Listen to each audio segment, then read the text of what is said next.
এই অনুষ্ঠানে আজ আমাদের আলোচনার বিষয় সরিষার শিকড় ফুলা রোগ ও জাপ পোকার সুসংহত নিয়ন্ত্রণ।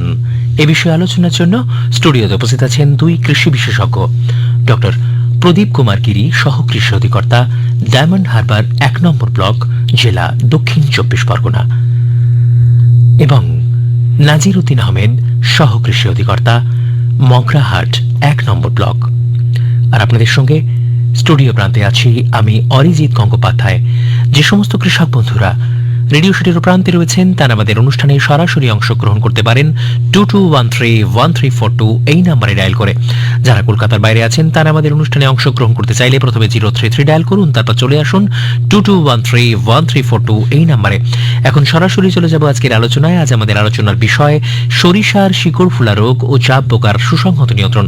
আমি অনুষ্ঠান শুরু করব সরাসরি মিস্টার নাজির উদ্দিন আহমেদের কাছে প্রথম প্রশ্ন নিয়ে যাব। মিস্টার আহমেদ, আপনার কাছে আজকের অনুষ্ঠানে আমার প্রথম প্রশ্ন থাকবে, আমাদের রাজ্যে সরিষা চাষের গুরুত্ব ঠিক কতখানি? নমস্কার। কৃষি অর্থনীতিতে দানা শস্যের পরে আমরা তৈলবীজের নাম নিতে পারি, কারণ শরীরে আমাদের যে প্রয়োজনীয় ফ্যাটের প্রয়োজন হয় তা তেল থেকেই মূলত আসে, এবং প্রতিদিন সুস্থ স্বাভাবিক মানুষের মাথাপিছু প্রায় 35 গ্রামের মতো তেলের প্রয়োজন হয়। এবং পশ্চিমবঙ্গের রাজ্যে তৈলবীজের এলাকা এবং উৎপাদনশীলতা বৃদ্ধির যথেষ্ট সম্ভাবনা রয়েছে। এই জন্যে বৈচিত্র্যপূর্ণ কৃষি আবহাওয়ার এই রাজ্যে প্রায় 9 ধরনের তৈলবীজ চাষ করা হয়ে থাকে, কিন্তু তার প্রথমেই কিন্তু আমরা নাম নিতে পারি সরিষা। আমি ঠিক এখান থেকে ডক্টর গিরি আপনার কাছে ফিরবো। আপনার কাছে আমার প্রশ্ন থাকবে যে সরিষা চাষের জন্য ঠিক কি ধরনের জলবায়ু আমাদের রাজ্যের জন্য উপযুক্ত? নমস্কার। সরিষা আমাদের রাজ্যে মূলত রবি মরশুমেই হয়, তবে শীত এবং যদি অল্প বৃষ্টি হয় তাহলে কিন্তু এটা সরিষা চাষের পক্ষে খুবই অনুকূল। সরিষা বৃদ্ধির দশায় যদি মাটির আর্দ্রতা বেশি থাকে, যখন ভেজিটেটিভ স্টেজ থাকে, এবং পাকার সময় যদি তুলনামূলকভাবে শুকনো ওয়েদার থাকে, তাহলে কিন্তু সরিষা চাষটা মোটামুটি ভালোই হয়। আর সরিষার জমিতে যেন কখনো জল না দাঁড়ায় সেই দিকটা কিন্তু আমাদের নজর রাখা উচিত। এই কটা জিনিস যদি আমরা মূলত দেখি, এবং আমরা অনেক সময় দেখা যায় যে ধানের পরেই আমরা পায়রা ফসল হিসাবেও আমরা অনেক সময় সরিষাটা চাষ করি, এবং আমরা চেষ্টা করব যে অক্টোবরের শেষে কিংবা নভেম্বরের প্রথমের দিকেই যদি আমরা সরিষা চাষটা শুরু করতে পারি, তাহলে কিন্তু ব্যাপারটা অনেকটা ভালোই হয়। মিস্টার আহমেদ, আমি আপনার কাছে ফিরবো। আপনার কাছে আমার প্রশ্ন থাকবে যে সরিষা চাষের ক্ষেত্রে সাধারণত কি ধরনের মাটি উপযুক্ত বলে আপনি মনে করেন? সরিষা চাষে একটু আগে যিনি বললেন, আমার প্রদীপবাবু বললেন যে জল নিকাশি ব্যবস্থা, অ্যাকচুয়ালি জল নিকাশির ব্যবস্থা থাকাটা খুব জরুরি সরিষা চাষের ক্ষেত্রে। এবং যদি জল নিকাশির ব্যবস্থা যদি ভালো থাকে, সেক্ষেত্রে বেলে দোআঁশ বা দোআঁশ মাটি সরিষা চাষের জন্য যথেষ্ট উপযুক্ত। তবে জল নিকাশির উপযুক্ত যদি ব্যবস্থা করা যায়, এঁটেল মাটিতেও কিন্তু সরিষা চাষ করা যেতে পারে, কিন্তু সেটা আমার খেয়াল রাখতে হবে মাটির পিএইচ যদি আমার 6 থেকে 7.5-এর মধ্যে থাকে, তাহলে কিন্তু সেই মাটি সরিষা চাষের জন্য যথেষ্ট উপযুক্ত। মিস্টার গিরি, আমি আপনার কাছে ফিরবো। আপনার কাছে আমার প্রশ্ন থাকবে যে সরিষার ক্ষেত্রে সাধারণত সরিষার ফসলের সঙ্গে কোন কোন ফসলকে চাষ করা যেতে পারে সাথী ফসল হিসাবে? সরিষা পশ্চিমবঙ্গে মূলত আমাদের একক ফসল হিসেবে চাষ করা হয়, যেটা রবি মরশুমেই হয়। এছাড়া আমরা যদি ছোলা, মসুর, গম, মটর, আলু এই সমস্ত সঙ্গেও আমরা একই সঙ্গে লাগাতে পারি, অর্থাৎ মিশ্র চাষ হিসেবে করা যেতে পারে। তবে এলাকাভেদে বিভিন্ন ফসলের পরে সরিষা চাষ করা যায়। যেমন আমরা পশ্চিমবঙ্গে আমাদের দক্ষিণবঙ্গের কথা যদি ধরেন, তাহলে কিন্তু মূলত আমরা ধানের পরেই আমরা সরিষাটা লাগাই। তবে আমাদের যেহেতু ধানটা পশ্চিমবঙ্গ দক্ষিণবঙ্গের ক্ষেত্রে ধানটা অনেকটা লেটে ওঠে বা পরের দিকে ওঠে, সেক্ষেত্রে সেই ভ্যারাইটি আমাদের চুজ করা উচিত, অর্থাৎ শর্ট ডিউরেশনের যে ভ্যারাইটিগুলো আছে সেগুলো চুজ করা উচিত, যাতে আমাদের শীতের মধ্যেই ফসলটা কিন্তু তুলে নিতে হবে। নাহলে কিন্তু পরবর্তীকালে গরম চলে এলে কিন্তু রোগ পোকার আক্রমণ বেশি দেখা যায়। আচ্ছা মিস্টার আহমেদ, আমি আপনাকে জিজ্ঞেস করবো যেটা সেটা হচ্ছে যে ধরুন সরিষা চাষের ক্ষেত্রে জাপ পোকা সহনশীল কি কি জাত চাষ করা যেতে পারে আমাদের রাজ্যে? সরিষা চাষের জন্য জাপ পোকা একটা খুব মূলত আমাদের সমস্যার পোকা। জাপ পোকাকে আমরা একটু ভালোবাসায় অ্যাফিড বলে থাকি। তো এর সহনশীল জাত বাজারে রয়েছে, যেমন রাই জাতীয় যে সরিষা আছে তার একটা জাত আছে সীতা, যেটা সংক্ষেপে বলা হয় B85। এই যাত্রা আপনার স্পেশালি জাপ পোকার জন্যই ডেভেলপ করা হয়েছে। এই যাত্রার মেয়াদ 95 থেকে 100 দিনের মতো। এটা মূলত করতে হয় কার্তিক মাসের তৃতীয় সপ্তাহের মধ্যে করে নিতে হবে, চাষ করে নিতে হবে। এর ফলন প্রায় কুইন্টাল 6 থেকে 6.5 কুইন্টাল প্রতি একরে, এবং এতে তেলের পরিমাণ থাকে 38%। এটা স্পেশালি আপনার জাপ পোকার ওপরেই ডেভেলপ করা হয়েছে। এছাড়া যদি আমরা হাইব্রিড সরিষার দিকে যদি যাই, যেমন কেশরী বা কেশরী গোল্ড, কেশরী K5111, এটা এই দুটো জাতি 105 থেকে 120 দিনের মধ্যে হয়। কার্তিক মাসের মধ্যে এটাকে লাগাতে হয়, আর এদের ফলন 7 থেকে 9 কুইন্টালের মতো প্রতি একরে, এবং তেলের পরিমাণ যথাক্রমে আপনার কেশরীর মধ্যে আছে 41% আর কেশরী গোল্ডের মধ্যে আছে 42%। ডক্টর বি, আপনাকে যেটা জিজ্ঞেস করব সেটা হচ্ছে যে ধরুন সরিষা চাষের ক্ষেত্রে শিকড় ফোলা রোগের ক্ষেত্রে জীবাণুর সংক্রমণ বা জীবাণু কিভাবে ছড়িয়ে যায় সেটা যদি একটু বলেন। সরিষা চাষের ক্ষেত্রে যে শিকড় ফোলা রোগের যে জীবাণু, সেটা মোটামুটি মাটিবাহিত রোগ। এর মূল যে জীবাণুটা হচ্ছে প্লাজমোডিওফোরা ব্রাসিকি। এই রোগের জীবাণু মাটিতে 7 থেকে 10 বছর কিন্তু বেঁচে থাকতে পারে। সুতরাং কোনো জমি যদি কন্টামিনেটেড হয়ে থাকে শিকড় ফোলা রোগে, তাহলে সেই জমিতে আমাদের কিন্তু মোটামুটি 7 বছর কিন্তু ওই সরিষা বা সরিষা জাতীয় ফসল কিন্তু চাষ করা একেবারেই উপযুক্ত নয়। তো এই রোগের যে স্পোর থাকে, যেটার মাধ্যমে জেনারেলি ছড়িয়ে পড়ে চারদিকে, তো সেটা ভেজা মাটি এবং অম্লযুক্ত মাটি যদি হয়, সেটা কিন্তু ওদের বসবাসের পক্ষে খুবই উপযুক্ত মাটি। তো এই রোগের জীবাণু সাধারণত আক্রান্ত মাটি, মানে এক জমির মাটিতে যদি অন্য জমিতে যায়, কিংবা জীবাণু জৈব সার সেটা যদি এক মাটি থেকে নিয়ে অন্য মাটিতে আমরা ট্রান্সপ্লান্ট নিয়ে যাই, তার মাধ্যমে ছড়াতে পারে। কিংবা যখন আমরা জল সেচ দিই সরিষা চাষের ক্ষেত্রে, আক্রান্ত জমির জল যদি পাশের কোনো ভালো জমিতে যদি ওই জলটা চলে যায়, তাহলেও কিন্তু ওই স্পোরগুলো ওখানে কন্টামিনেটেড হয়ে যায়। এছাড়া গবাদি পশু যেমন গরু, ছাগল, এই সমস্ত যেগুলো গ্রামের দিকে চরে বেড়ায় মাঠে, সেগুলো কিন্তু যদি এক জমি থেকে অন্য জমিতে যায় এবং তাদের পায়ের মাধ্যমে কিংবা যে ঘাসটা খাচ্ছে এই কন্টামিনেট জমিতে, সেটা যদি অন্য জমিতে গিয়ে পড়ে, তো এই সমস্ত মাধ্যমে কিন্তু এই যে জিনিসগুলো বললাম, এর মাধ্যমে কিন্তু শিকড় ফোলা রোগের জীবাণুটা ট্রান্সমিট করে যেতে পারে একটা জমি থেকে অন্য জমিতে। তবে আমাদের সবথেকে যেটা গুরুত্বপূর্ণ ব্যাপার হচ্ছে জল সেচের দিকটা নজর রাখতে হবে, কারণ মেনলি জলের মাধ্যমে কিন্তু এর স্পোরগুলো এক জমি থেকে অন্য জমিতে ছড়িয়ে পড়ে। মিস্টার আহমেদ, সরিষার ক্ষেত্রে কিভাবে বীজ শোধন করলে সেক্ষেত্রে ধরুন রোগ পোকার আক্রমণ থেকে কৃষক বন্ধুরা তার জমিকে রক্ষা করতে পারবেন?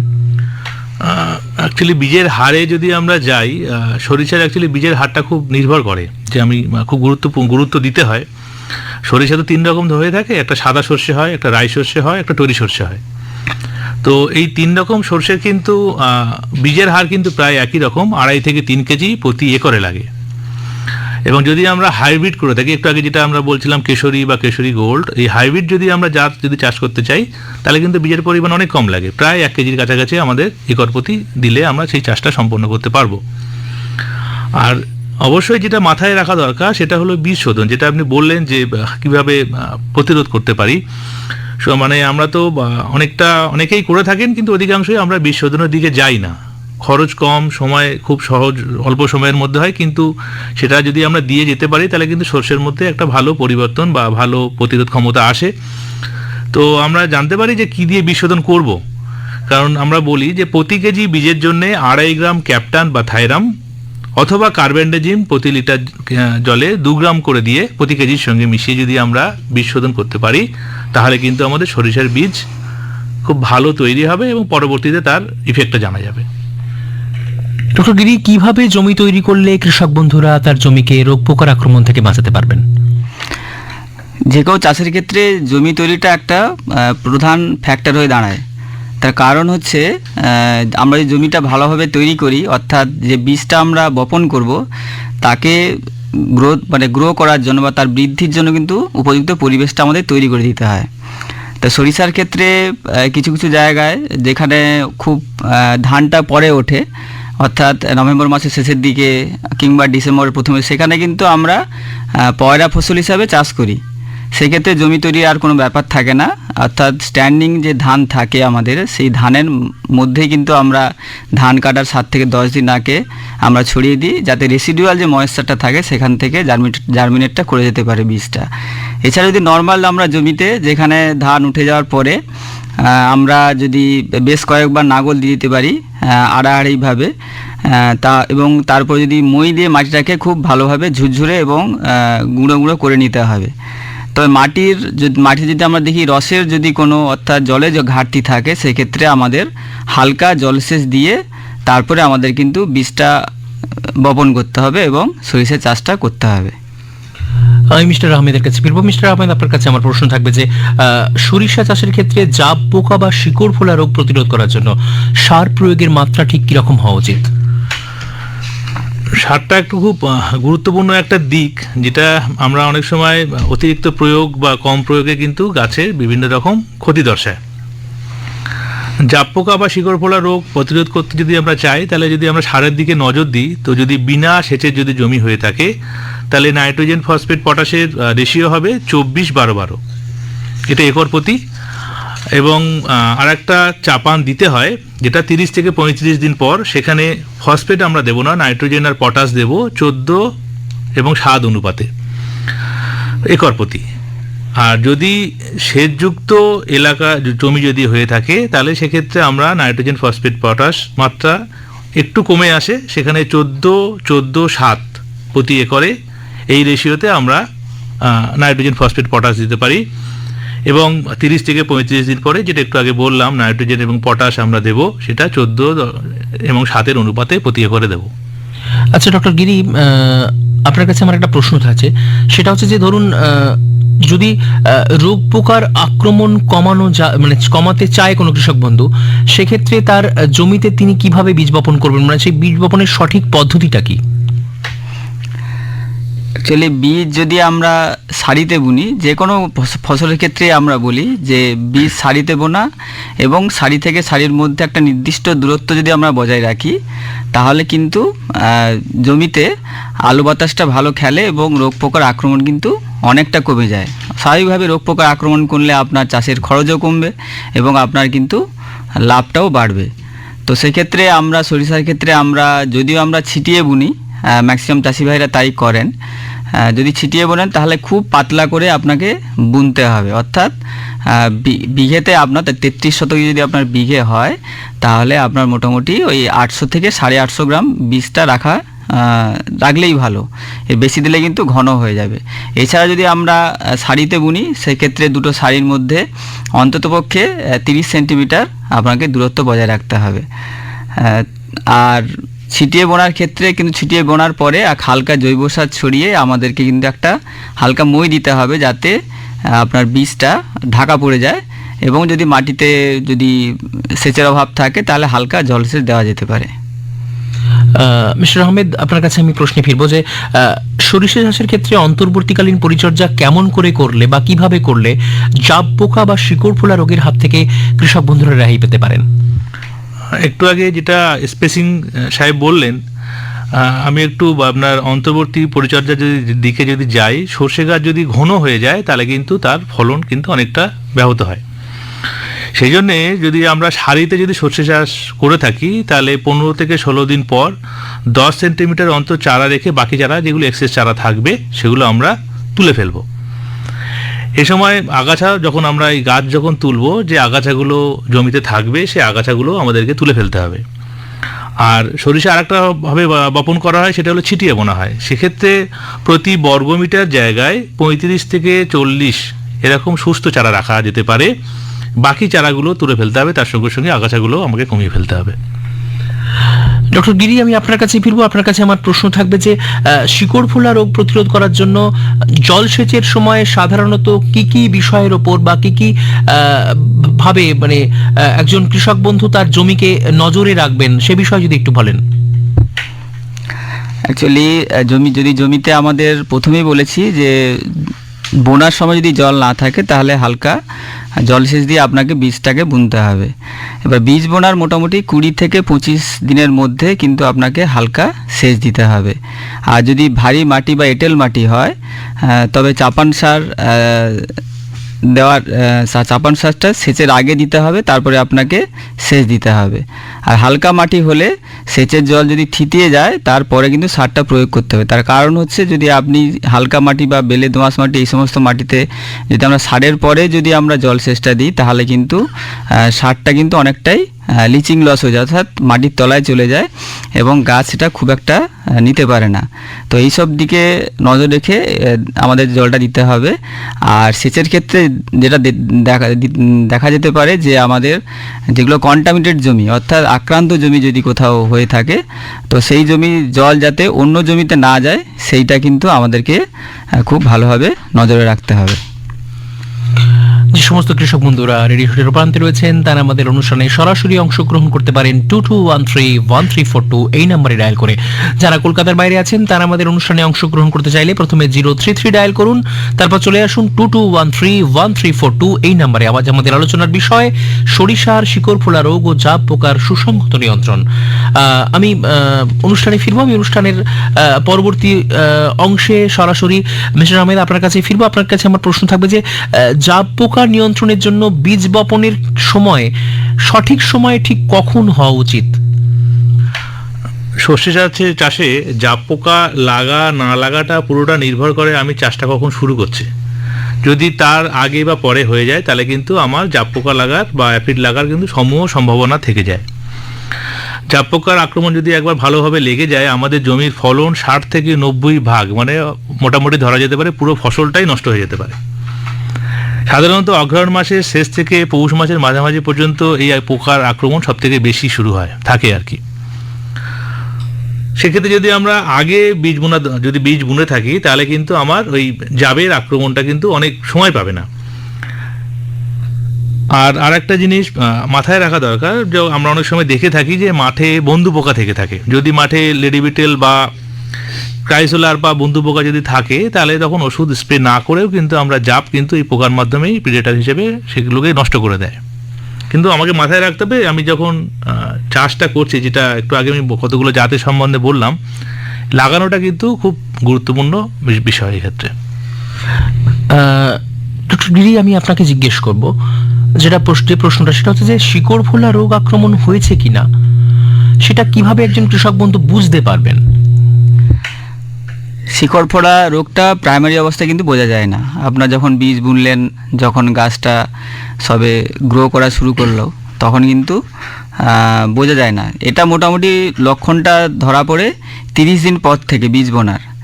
মাটির নিচের শিকড়টা ফুলে যায় এবং গাছের পাতা হলদে হয়ে যায়। সাধারণত কম পিএইচ যুক্ত মাটি অর্থাৎ যেখানে পিএইচের মাত্রা 5.7 থেকে 6.2 থাকে ওরকম অম্ল মাটিতে এই রোগটা বেশি দেখা যায়। আক্রান্ত গাছ মাটি থেকে কিন্তু জলটা নিতে পারে না, কারণ শিকড়টা ফুলে যায় এবং ডিফরমেশন হয়ে যায়, যার ফলে রস শোষণে একটা ঘাটতি দেখা যায়, যার ফলে কিন্তু ওই যে গাছের পাতাগুলো হলুদ হয়ে যায়। আর শিকড় ফোলা রোগে আক্রান্ত মূল বাইরে থেকে তার বাইরে যে একটা প্রোটেক্টিভ লেয়ার থাকে সেই লেয়ারটা কিন্তু গড়ে উঠতে পারে না আর কি, মানে লেয়ারটাই থাকে না, যার ফলে পরবর্তীকালে ব্যাকটেরিয়াল ঘটিত যে সমস্ত রোগগুলো থাকে অর্থাৎ সফট রোড বা এই সমস্ত যে রোগগুলো থাকে সেগুলো কিন্তু আক্রমণের প্রভাব বেশি দেখা যায়। মিস্টার আহমেদ, আমি আপনার কাছে ফিরবো। আপনার কাছে আমার প্রশ্ন থাকবে একটা, সেটা হচ্ছে যে ধরুন জাব পোকা আক্রমণ করলো সরিষার ক্ষেতে, সেক্ষেত্রে কি লক্ষণ দেখে কৃষক বন্ধুরা এটা বুঝতে পারবেন এবং মানে বোঝার পরে সতর্কতামূলক ব্যবস্থা হিসেবে তারা কি করবেন?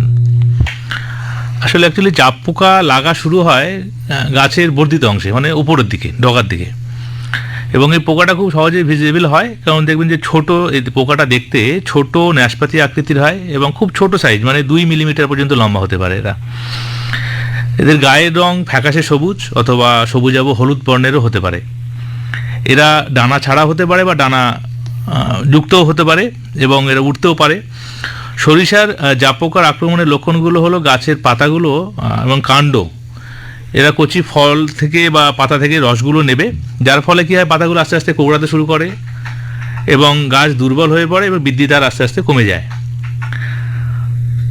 আর যদি প্রচুর পরিমাণে গাছের আক্রমণ হয়ে যায়, দেখবেন গাছে এক ধরনের কালো একটা আবরণ তৈরি হয় এবং তার যখন সে খায় তার মুখ থেকে এরকম লালা বেরোয়, যাতে শুটি মোল ধরনের এক ধরনের ছত্রাক জন্মায়, যেটা আবার গাছের অন্য ক্ষতি করা শুরু করে। আর আরেকটা জিনিস, এই যদি এরকমভাবে আপনার জাপ পোকা যদি কন্ট্রোল না করে যদি বেড়ে যায় এবং তার সঙ্গে সঙ্গে যদি এইভাবে শুটি মোল্ড যদি জন্মায়, তাহলে কিন্তু আমার ফলন, যেটা একটু আগে বললাম, 60 থেকে 90% পর্যন্ত কমে যেতে পারে। এবং আরেকটা জিনিস, বীজের সাইজও কিন্তু এরা ছোট করে দেয়, যে জন্য আমার তেলের পরিমাণ কমে যাবে। ডক্টর গিরি, আমি আপনার কাছে প্রশ্নে ফিরবো। আপনার কাছে আমার প্রশ্ন থাকবে, সেটা হচ্ছে যে সাধারণত কোন মাটিতে শেকড় ফোলা রোগের প্রাদুর্ভাব দেখা যায়, এবং এক্ষেত্রে একজন কৃষক বন্ধু এই রোগের হাত থেকে পরিত্রাণ পাওয়ার জন্য কি কি সতর্কতামূলক ব্যবস্থা গ্রহণ করতে পারেন? শেকড় ফোলা রোগটা সাধারণত কম পিএইচ যুক্ত মাটিতে, অর্থাৎ অম্ল মাটিতে এটা দেখা যায়। পিএইচের মাত্রা যখন 5.7 বা 6.2 থাকে, সেই সমস্ত মাটির ক্ষেত্রে কিন্তু এটা দেখা যায়। সাধারণত যে সমস্ত মাটিতে, অর্থাৎ জমিতে আমাদের নিবিড় শস্য পর্যায়, অর্থাৎ বছরে 3 থেকে 4 বার ফসল নেওয়া হয়, অনেক জায়গায় যেমন যে সমস্ত বর্ধমান, বাঁকুড়া কিংবা হুগলি, এই সমস্ত এলাকায় দেখবেন যে বছরে কিন্তু 3 থেকে 4 ফসলি জমি এদের। এই সমস্ত জমিতে যদি নাইট্রোজেনযুক্ত সারের পরিমাণ প্রচুর পরিমাণে ব্যবহার করা হয়, অর্থাৎ অতিরিক্ত ইউরিয়া, অ্যামোনিয়াম সালফেট ইত্যাদি অম্লযুক্ত সার কিন্তু প্রয়োগ করা হয়, এই সমস্ত জমিতেই কিন্তু রোগের প্রাদুর্ভাবটা বেশি দেখা যায়। ফলস্বরূপ আমরা সতর্কতা হিসাবে যেটা নিতে পারি, যথার্থ বা পরিমিত পরিমাণে কিন্তু আমাদের নাইট্রোজেন ঘটিত সারটা দিতে হবে, অর্থাৎ যে মাত্রা আমাদের যে ফসলের ক্ষেত্রে বা ডোজ যেটা আছে সেইভাবে আমাদেরকে দিতে হবে। এছাড়া মাটি পরীক্ষার মাধ্যমে গভর্নমেন্টের এখন, সরকারের তরফ থেকে এখন ফ্রি অফ কস্টে সয়েল টেস্টিং হচ্ছে এবং চাষি ভাইরা হাতে হাতে সয়েল হেলথ কার্ড পাচ্ছেন। তো সেই ক্ষেত্রে ওনার ওই সয়েল হেলথ কার্ডের যে রেকমেন্ডেশনটা আছে, অর্থাৎ যে কোন ফসলে কি সার দিতে হবে এবং কত পরিমাণে দিতে হবে, সেই অনুযায়ী যদি আপনি দিতে পারেন তাহলে খুব ভালো হয়। আর রোগের প্রাদুর্ভাব বিগত বছরগুলিতে যদি হয়ে থাকে, কোনো জমিতে যদি দেখা যায়, তা পরবর্তী বছরে বীজ বোনার অন্তত 1 মাস আগে ওই অম্লত্ব ভাব কমানোর জন্য একর প্রতি 10 কুইন্টাল চুন প্রয়োগ করতে হবে এবং মাটির সঙ্গে ভালোভাবে মিশিয়ে দিতে হবে। এই ক্ষেত্রে চাষি ভাইদের বলি, এই সময়টা কিন্তু খুব গুরুত্বপূর্ণ, অন্তত বীজ বোনার অন্তত 1 মাস আগে কিন্তু আপনাকে দিতে হবে, আর একর প্রতি 10 কুইন্টাল চুন দিতে হবে। এছাড়া প্রতিরোধমূলক অনেক জাত পাওয়া যায়, যেমন WBBN1, অর্থাৎ কল্যাণ বলে একটা জাত পাওয়া যায়, সেটা কিন্তু এই শিকড় ফোলা রোগে প্রতিরোধী। অর্থাৎ যে সমস্ত এলাকায় আমাদের এই শিকড় ফোলা রোগের প্রাদুর্ভাবটা বেশি, সেখানে চাষি ভাইরা কিন্তু এই ফসলটা, মানে অর্থাৎ এই জাতটা কিন্তু চাষ করতে পারেন। এছাড়া বেশি পরিমাণ জৈব সার, অর্থাৎ 10 টন পার হেক্টর, এই অনুপাতে যদি আমরা জৈব সার মাটিতে দিই, এছাড়া ট্রাইকোডার্মা ভিরিডি জীবাণু সার থাকে, 100 কেজি জৈব সারের সঙ্গে 2.5 গ্রাম মিশিয়ে যদি আমরা মাটিতে প্রয়োগ করতে পারি, সেক্ষেত্রে কিন্তু এই রোগের প্রাদুর্ভাবটা কিছুটা হলেও কম হয়। এছাড়া আক্রান্ত গাছে আমাদের সেচটা কিন্তু সীমিত সেচ দিতে, অর্থাৎ জলটা টেনে টেনে দিতে হবে। একবারে ফ্লাড ইরিগেশন, অর্থাৎ বন্যার মতো করে দিলে কিন্তু হবে না, তাহলে কিন্তু অন্য জমিতে এই জীবাণুটা ছড়িয়ে যেতে পারে, আমাদের সেই দিকটা নজর রাখতে হবে। এই কটা জিনিস যদি আমরা মোটামুটি মেনে চলি, তাহলে কিন্তু দেখা যাবে যে এই রোগের প্রাদুর্ভাবটা কিন্তু অনেকটা কমানো যেতে পারে। আমি মিস্টার আহমদ আপনার কাছে ফিরবো। আপনার কাছে আমার প্রশ্ন থাকবে যে জাব পোকা নিয়ন্ত্রণের ক্ষেত্রে সরিষার জমিতে অ্যাকচুয়ালি কি কোনো রাসায়নিক প্রয়োগ করা যেতে পারে, এবং যদি সেক্ষেত্রে কি কি রাসায়নিক প্রয়োগ করবেন একজন কৃষক বন্ধু? যেটা খানিকটা আগে যেটা বললাম যে 3 রকম পদ্ধতি, তার মধ্যে রাসায়নিক পদ্ধতি আমরা করতেই পারি যখন দেখি যে আমার প্রচুর মাত্রায় ইনফেস্টেশন অনেক বেড়ে গেছে, যেখানে আর না হলে আবার ফসলটা নষ্টই হয়ে যাবে, তখন আমাকে বাধ্য হয়ে রাসায়নিকের দিকে যেতেই হবে। বিভিন্ন রকম কেমিক্যাল পেস্টিসাইড পাওয়া যায়, যেমন খুব আগে প্রচলিত ছিল ডাইমিথোয়েট বা রোগর নামে বেশি পরিচিত ছিল। সেটা যদি হাতের কাছে আপনাদের উপলব্ধ থাকে, তাহলে প্রতি লিটার জলে 2 ml করে নিয়ে আমরা যদি স্প্রে করি, তাহলে খুব নকডাউন ইফেক্ট খুব ভালো পাওয়া যায়। এছাড়া বাজারে আরও অনেক নতুন নতুন মলিকিউল এসছে, যেমন আমি বলতে পারি থায়োমিথাক্সাম। এই থায়োমিথাক্সাম যদি আমরা প্রতি লিটার জলে 5 গ্রাম করে দিয়ে যদি স্প্রে করতে পারি এবং খেয়াল রাখতে হবে 1 একর যদি জমি আমি স্প্রে করি তাহলে আমাকে 300 লিটারের মতো জল লাগবে, সেই অনুপাতে আমাকে কেমিক্যালটা নিয়ে পেস্টিসাইডটা নিয়ে গুলতে হবে। এবং জাপ কিন্তু খুব সহজেই, এই যে ওষুধগুলোর নাম আমি একটু আগে বললাম যে ডাইমিথের রোগর বা থায়ামিথেক্সাম, এগুলো যদি আমি প্রয়োগ করি জাপ কিন্তু খুব নকডাউন ইফেক্ট কিন্তু অনেক বেশি, মানে যদি এগুলো প্রয়োগ করা যায় খুব তাড়াতাড়ি নিয়ন্ত্রণে চলে আসে। কিন্তু আপনাকে একটু মাথায় রাখতে হবে যখনই আপনি এগুলোকে ব্যবহার করবেন আপনাকে কিন্তু একটু বিকেলের দিকে ব্যবহার করতে হবে, কারণ আমরা জানি অনেক জায়গায় সর্ষে চাষের পাশাপাশি আমরা মৌমাছির চাষ করে থাকি। তো যদি আমরা একদম বিকেলের দিকে যদি স্প্রে করতে পারি তাহলে কিন্তু মৌমাছির ওপর এই যে আমরা যেগুলো স্প্রে করছি কীটনাশক তার কিন্তু কোনো প্রভাব পড়বে না, সেটা আমাকে অবশ্যই মাথায় রাখতে হবে। আমি ডক্টর গিরি, আমি আপনার কাছে ফিরবো। আপনার কাছে আমার প্রশ্ন থাকবে যে সরিষার ক্ষেত্রে শিকড় ফোলা রোগের নিয়ন্ত্রণে কোন কোন জাত উল্লেখযোগ্য ভূমিকা নেয়? শিকড় ফোলা রোগটা আমাদের যে সমস্ত দেশীয় যে সমস্ত জাত ছিল আগে, অর্থাৎ ব্রাসিকা জানসিয়া, ব্রাসিকা নেপাস, ব্রাসিকা চাইনেনসিস, এগুলো কিন্তু মাঝারি থেকে বেশি সংবেদনশীল। তো এইগুলো চাষ করার ক্ষেত্রে আমাদের এগুলো চাষ না করাই ভালো, খুব একটা বেশি যেখানে এই অম্ল মাটি আছে বা এই রোগের প্রাদুর্ভাব দেখা যায় সে সমস্ত মাটিতে। আর দেশীয় জাতের মধ্যে ব্রাসিকা নাইগ্রা, ব্রাসিকা ক্যারিনাটা ভ্যারাইটিগুলো যেমন HC1, HC4, HC05 এই সমস্ত কিন্তু সাধারণত শিকড় ফোলা রোগের প্রতিরোধ করতে পারে এরা, এই সমস্ত জাতগুলো আমরা চুজ করব। এছাড়া আমাদের WBBN1 অর্থাৎ কল্যাণ বলে একটা জাত, যেটা গোবি সরিষা বলে আমরা জানি, এটা কিন্তু একটা শিকড় ফোলা রোগের ভালো প্রতিরোধী জাত। এটা কিন্তু যদি একটু লং ডিউরেশন 110 থেকে 115 দিন, সেক্ষেত্রে এটাকে কিন্তু আমাদের যে জমিটা নির্বাচন করতে হবে, মানে উঁচু জমি করতে হবে। তার কারণ হচ্ছে এটা আপনাকে